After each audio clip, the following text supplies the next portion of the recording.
네, 이 시간 말씀은 요한계시록 4장 6절에서 8절까지 말씀이 되겠습니다. 네, 요한계시록 4장 6절에서 8절까지를 봉독합니다. 보좌 앞에 수정과 같은 유리바다가 있고 보좌 가운데와 보좌 주위에 네 생물이 있는데 앞뒤에 눈이 가득하더라. 그 첫째 생물은 사자 같고 그 둘째 생물은 송아지 같고 그 셋째 생물은 얼굴이 사람 같고 그 넷째 생물은 날아가는 독수리 같은데 네 생물이 각각 6날개가 있고 그 안과 주위에 눈이 가득하더라. 그들이 밤낮 쉬지 않고 이르기를 거룩하다 거룩하다 거룩하다 주 하나님 곧 전능하신 이여 전에도 계셨고 이제도 계시고 장차 오실 자라 하고 아멘. 네, 오늘 계시록 4장 6절에서 8절까지의 말씀의 제목은 네 생물의 비밀입니다. 그럼 네 생물이라고 하는 것이 무엇인가? 이제 이 내용의 뜻을 쉽게 알 수가 없기 때문에 이제 난제라고 볼 수도 있습니다. 계시록 4장과 5장에 대한 내용의 뜻은 하나님이 계시는 보좌 세계 셋째 하늘에서 이 우주 만물을 전체를 다스리는 그런 그런 내용의 세계입니다. 그래서 하나님이 계신 그곳에서 이 지구를 통치하시게 되는데 통치하시게 되는 그 내용의 방법이 하나님의 영이라고 하는 천사들을 통해서 다스리시고 주관하시게 됩니다. 그 가운데 오늘 네 생물이라고 하는 이 생물이 어떤 것인가? 그럼 이 땅에 살고 있는 피조물이라고 하는 사자, 송아지, 사람, 독수리 이런 것들이 하나님의 보좌 주위에 있단 말인가? 우리가 이렇게 생각할 수도 있습니다. 문자적으로 그렇게 기록이 되다 보니까요. 그런데 이 내용의 말씀을 잘 바르게 분별해야만이 계시록에서 나오는 내용의 뜻을 깨달을 수가 있습니다. 그래서 계시록이라고 하는 것은 계시록 1장 1절에서부터 그 어려운 난제들을 하나둘씩 다 풀어나가야만이 계시록의 전체적인 내용이 이제 풀려지게 되고 깨달음이 오게 됩니다. 성경을 깨닫고 놓고 보면은요, 이것이 맞는지 틀리는 것인지를 알 수가 있을 뿐만 아니라 이 계시록을 바르게 알고 깨닫기 위해서는 세상의 어떤 지식이나 철학이나 이 모든 걸 동원해서는 도저히 알 길이 없습니다. 성경에서는 고린도전서 1장을 통해서는요, 하나님의 비밀의 지혜는요, 세상의 어떤 것으로도 깨달을 수 없는 것이 성경으로 답이 되어 있습니다.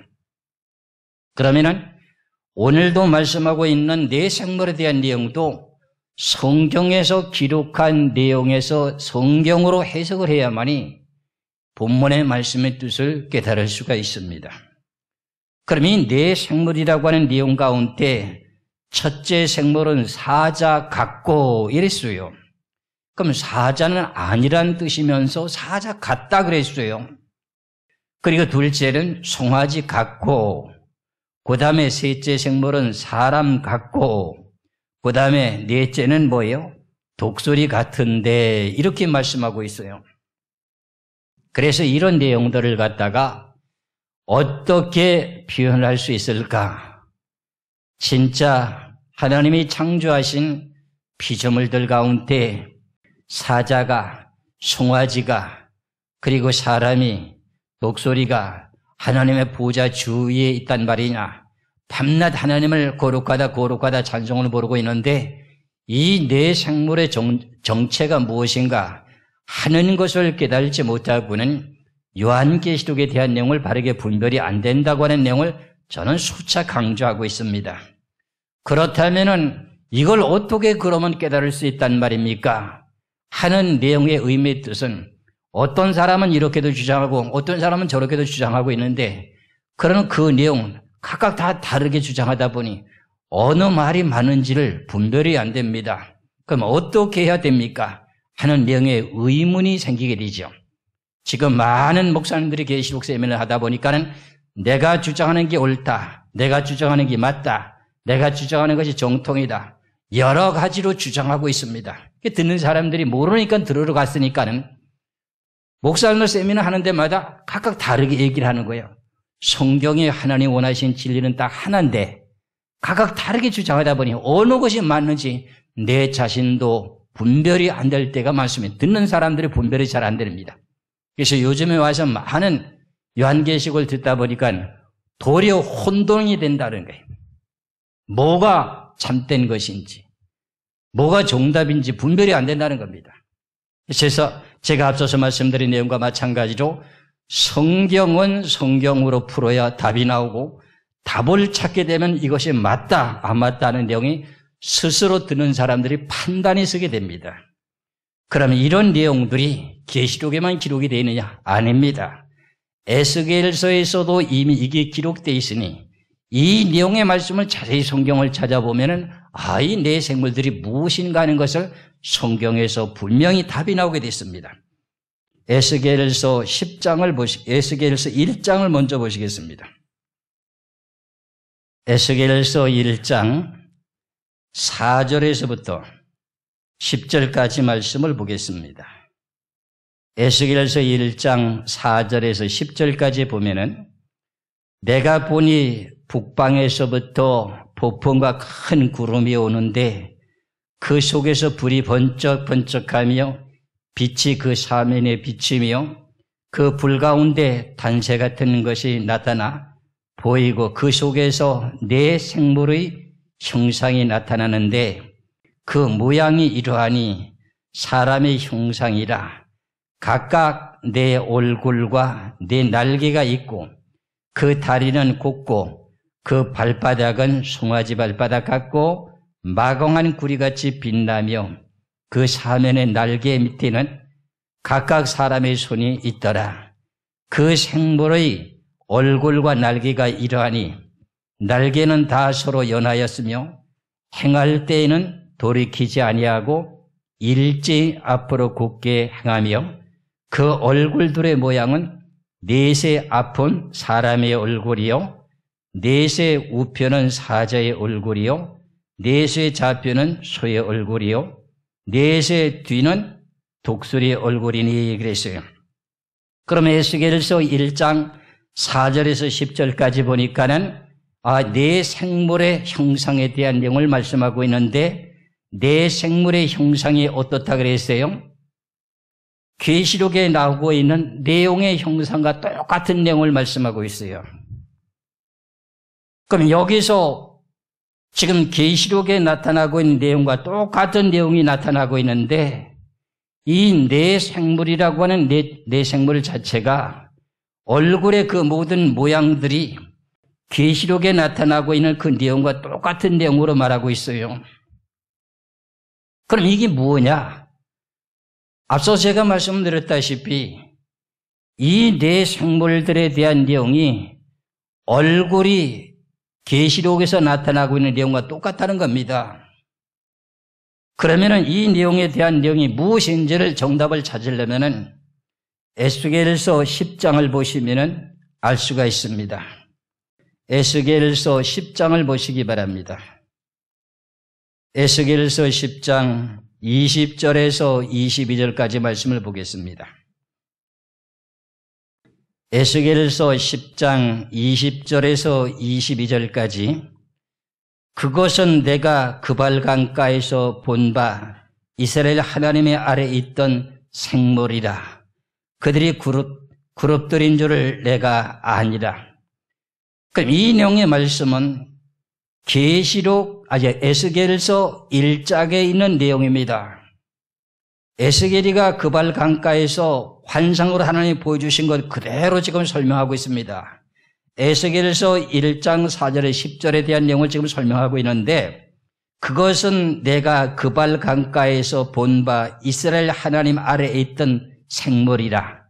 여기다가 네 자를 붙였으면 더 쉬웠을 텐데 네 자가 빠졌어요. 그 생물이라고만 이렇게 돼 있다 보니까 이게 뭔지 잘 모르는 거예요. 근데 그 생물이라, 이게 네 생물입니다. 근데 그들이 뭐라고 그랬어요? 답이 나왔지요. 네 생물이라고 하는 답이 나왔는데 그게 뭐라고 그랬어요? 그룹 둘인 줄을 내가 아니라. 그룹이라고 하는 내용은 무슨 말이에요? 그룹이라고 하는 내용의 자체의 뜻은 천사라는 내용의 뜻이잖아요. 그러면 계시록 4장에서 말씀하고 있는 네 생물이라고 하는 생물이 무엇인가 했더니 얼굴이 사자 같고 얼굴이 송아지 같고 얼굴이 사람의 얼굴 같고 얼굴이 이제 독수리 같은데 이 모든 모양을 했는데 이것이 무엇이라고요? 그룹들이라는 거예요. 그룹들. 그룹이라고 하면 결과적으로 뭐를 말하는 거예요? 천사를요. 그래서 21절에 각기 내 얼굴과 내 날개가 있으며 날개 밑에는 사람의 손 형상이 있으니 그 얼굴의 형상은 내가 그발강가에서 보던 얼굴이며 그 모양과 이제 몸뚱이도 그러하며 각기 곧게 앞으로 행하더라. 에스겔서 21장에 대한 내용을 인용해서 지금 설명을 하고 있어요. 그럼 내 생물이라고 하는 것이 뭐라고 지금 설명하고 있어요? 그룹이라는 거예요. 그룹. 그룹이라고 하는 내용은 둘 이상이 뭉쳐서 있는 내용이죠. 함께 있는 내용을 보고 그룹이라고 그래요. 요즘 큰 회사의 그룹이라고 하는 내용을 여러 가지 모든 기업체들이 모여가지고 그룹이라고 이렇게 말할 수도 있는데 성경에서 그룹이라고 하는 내용은 한 천사, 두 천사 서로 간에 뭉쳐 있는 것. 오늘 본문에서 말하고 있는 네 생물은 네 천사가 함께 이렇게 모여서 뭉쳐 있는 내용의 모습을 갖다가 그룹이라고 말을 해요. 그럼 그룹이라고 하는 내용의 자체를 성경에서 천사라고 하는 의미의 뜻을 우리가 잘 알 수 있는 내용은 좀 모르시는 분들을 위해서도 덧붙여서 성경을 말씀드린다면 출애굽기 25장을 보시면은 언약궤를 만들라고 했고 언약궤 주위에 뭐가 있어요? 두 천사를 놓았어요. 그걸 보고 그룹이라 그래요. 출애굽기 25장 18절에서 22절까지 말씀을 봅니다. 출애굽기 25장 18절에서 22절까지 말씀을 보면은 금으로 그룹 둘을 속죄소 두 끝에 쳐서 만들되 한 그룹은 이 끝에 한 그룹은 저 끝에 그 속죄소 두 끝에 속죄소가 한 동이로 연하게 할지며 그룹들은 그 날개를 높이 펴서 그 날개로 속죄소를 덮으며 그 얼굴을 펴서 서로 대하여서 속죄소를 향하게 하고 속죄소를 궤에 얹고 내가 네게 줄 증거판을 궤 속에 넣으라. 거기서 내가 너와 만나고 속죄소 위 곧 증거궤 위는 두 그룹 사이에서 내가 이스라엘 자손을 위하여 네게 명할 모든 일을 네게 이르리라. 아멘. 이 내용의 출애굽기 말씀을 놓고 보면 언약궤에 양쪽에 천사가 있는 그 내용을 보고 두 그룹이라고 말을 했어요. 그러면은 언약궤의 속죄소 위에 오른쪽 왼쪽에 천사가 날개를 펴서 언약궤를 덮으며 지키고 있는 내용의 모습을 보고 그룹이라고 했어요. 그 내용의 모습이 우리가 성막론을 하게 될 때 천사의 모습에 대한 그룹이라고 하는 것을 분명히 알 수가 있잖아요. 그래서 에스겔서 10장을 통해서 네 생물이라고 하는 내용의 자체가 결과적으로는 뭔가 했더니 이게 천사였구나. 그럼 천사의 모양이 사자의 얼굴 같은 천사도 있고 송아지 같은 얼굴의 천사도 있고 사람의 모양 같은 천사도 있고 공중에 날아가는 독수리와 같은 천사도 있다는 겁니다. 그래서 예수님께서 이 땅에 오셔서 제자들에게 말씀을 많이 가르치시고 난 후에도 하늘에 대한 내용을 소개하시기를 하늘에는 12영도 더 되는 천사들이 있다고 하는 것을 가르쳐주고 있습니다. 12영의 종류가 여러 가지가 많아요. 천사들도 종류들이 여러 가지라는 거예요. 마태복음 26장 53절의 말씀을 한번 보시겠습니다. 마태복음 26장 53절에 너는 내가 내 아버지께 구하여 지금 12영도 더 되는 천사를 보내시게 할 수 없는 줄을 아느냐? 예수님이 여러 가지 위급한 상황에 있습니다. 그런데 내가 하늘에는 12영의 종류도 더 되는 천사들을 보내서 내가 나를 괴롭히는 자, 나를 지금 원망하는 자, 이런 모든 사람들을 내가 물리칠 수 없어서 내가 가만히 참고 있는 줄 아느냐? 하나님의 뜻을 이루기 위해서 지금 참고 계신다는 뜻입니다. 그럼 결과적으로 하늘나라에는 천사라고 하는 천사의 종류가 여러 가지 종류가 있다는 거죠. 12영도 더 되는 종류들이 있다는 거예요. 기쁜 소식을 갖다 주는 가브리엘 천사, 천사장이라고 하는 그 천사장도 있잖아요. 그렇잖아요. 여러분들 이렇게 성경에서는 여러 가지 지금 종류의 역할을 하고 있는데 여러분들이 지금까지 깨달고 있었던 요한계시록에서 4장과 5장에 대한 내용 가운데 야 하늘나라 보좌에서 이 지구를 다스리게 되게 되는데 야 내 생물이라고 하는 것이 뭔가 이 내용의 뜻을 이렇게도 해석하고 저렇게도 해석하는데 야 그것을 에스겔서를 찾아놓고 보니까 야 그게 그룹이래. 그게 천사래. 아유 성경에 이렇게 답이 나와 있어. 여러분들 이게 믿어집니까? 안 믿어집니까? 성경은 성경으로 모든 것을 풀어야 해석된다고 하는 것을 분명히 알아야 됩니다. 그래서 어떤 세상의 유명한 지식을 가지고 성경은 풀리지가 않습니다. 오늘 본문에 그러면 네 생물들이 그럼 역할이 뭔가? 오늘 본문에서도 보니까는 하나님의 보좌 주위에서 동서남북으로 하나님을 지키고 있으면서 드디어 거룩하다 거룩하다 밤낮 찬송을 부르고 있다는 거예요. 그러면 이 천사가 그러면 그 일만 하고 있느냐? 아니에요. 이 네 그룹의 네 생물의 이 천사들이 무슨 일도 하느냐? 이것을 깨달아야 요한계시록이 풀린다고 제가 말씀드렸지요. 계시록 8장 13절의 말씀을 봅니다. 계시록 8장 13절입니다. 계시록 8장 13절에 내가 또 보고 들으니 공중에 날아가는 독수리가 큰 소리로 이르되 땅에 구하는 자들에게 화가 있으리로다. 이외에도 세 천사의 불납할 소리를 인함이로다 하더라. 그러면 공중에 날아가는 독수리가 큰 소리로 이르되 땅에 구하는 자들이 화가 있다. 그럼 우리가 생각하기는 어떻게 생각이 들어요? 이 땅에 있는 공중에 날아다니는 독수리가 이 세상 사람들에게 땅에 속한 사람들이 화가 있다. 이렇게 외치는 것으로 이 성경을 볼 수밖에 없잖아요. 아니에요. 이 내용의 말씀은 앞서서 말씀드렸던 계시록의 4장에서 말씀하고 있는 하나님의 보좌 주위에 네 생물 중에 뭐가 있었다 그랬어요? 첫째는 사자 같은 생물, 두 번째는 송아지 같은 생물, 세 번째는 사람의 얼굴 생물, 네 번째가 뭐예요? 독수리라 그랬잖아요. 그러면은 독수리라고 하는 이 네 생물 중에 하나인 독수리라고 하는 이 천사가 지금 사도 요한을 통해서 명령을 합니다. 보여주게 됩니다. 음성을 들려줍니다. 뭐라고요? 땅에 거하는 사람들에게 화가 있을 것이다. 땅에 거하는 사람들에게 화가 생긴다는 겁니다. 분명히 지금 요한계시록 8장 13절에서 독수리가 땅에 속한 사람에게 화가 있다고 하는 것을 어떻게 지금 우리가 이 땅에 살고 있는 이 땅에 있는 공중에 날아가는 독수리가 이런 말을 할 수가 있는가 이 말이에요. 그러나 앞서서 계시록 4장에서 네 생물에 대한 내용에 공중에 날아가는 독수리에 대한 내용이 무엇인가 했더니 에스겔서 10장을 통해서 말씀하시기를 그룹이라고 했으니 그룹은 뭐예요? 천사라는 거예요.